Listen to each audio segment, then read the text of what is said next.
my God, Fredo! Tumawag sa akin yung daddy mo para sabihin sa akin na dito mo pinatira yung babaeng yun.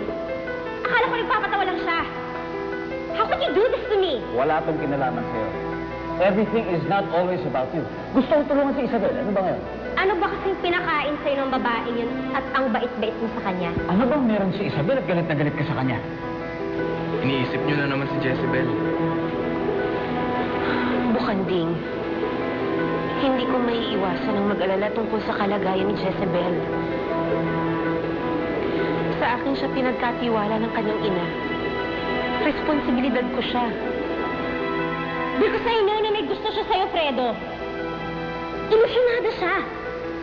At the more na nagiging mabait ka sa kanya, the more na ini-encourage mo yung pagiging emosyonada niya. Serious ka nga talaga sa kanya. Ngayon ang pakiramdam ko, binigo ko si Lucia. Ina, hindi kayo dapat nag-iisip ng ganyan. Ginawa niyo naman ang lahat para mapalaki siya ng tama. Minahal at iningatan ninyo si Jezebel. Sa tingin ko, nagampanan niyo ng husto ang pagiging magulang sa kanya. At nasa tamang edad na si Jezebel. Kaya may karapatan siya para magdesisyon para sa sarili niya. Eh, paano kung mali siya ng desisyon? Paano kung malagay siya sa kapahamakan? Paano kung matulad siya sa kanyang ina? Me? Jealous of her? Ew! Dapat ba ako magselos sa kanya? I mean, look at her face. It's hideous. No, let me correct that. It's monstrous. Ano pag mas lalo mo siya inaapi? Pag mas lalo mo siya minamaliit, mas napapalapit ako sa kanya. O siguro nga dapat ka magselos. Wait, Fredo! Fredo! May awa si Bathala. Tiyak na hindi niya pababayaan si Jezebel. Ipanalangin na lang natin na sana maisakatuparan niya ang mga pangarap niya. Na makuha ang pagmamahal ng lalaking tagalupa at mahanap ang kanyang ina. Paano niya mahanap ang kanyang ina? Malaki ang lupa. Paano kung hindi sila magkatagpo doon?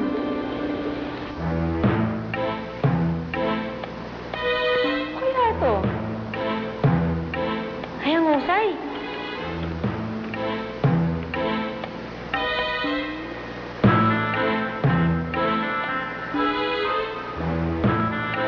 Hindi naman masarap.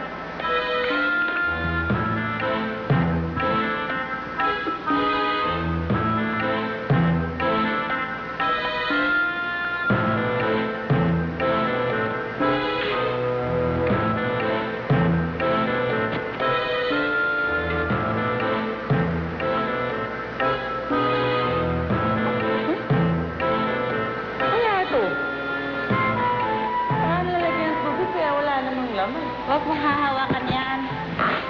Mamahalin ang mga babasagin na yan. Eh, hindi ko naman babasagin tayo. Ayan na! Mahiwaga ang buhay, ina. May mga pangyayari na hindi natin maipaliwanag, pero nangyayari pa rin. Kung gusto ng tadhana na magkita sila, kahit gaano ka-imposible, magaganap ito. Pakialamera ka kasi. Ano yan? Ma'am, nabasag po ni Isabel ang vase.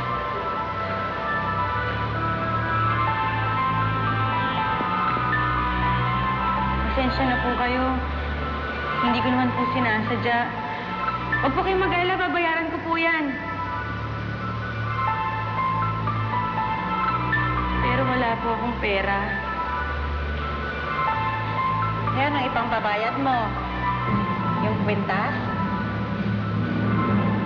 Mahalaga sa akin ang kwintas na to. Mukha namang momurahin. Tama na, Mana. Iligpit mo na yan.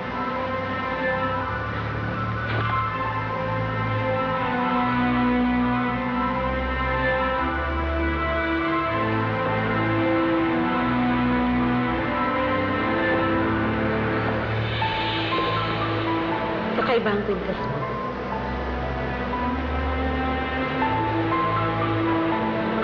Kabibe ba ito? Saan mo siya nakuha? Galing po to sa Sirenea.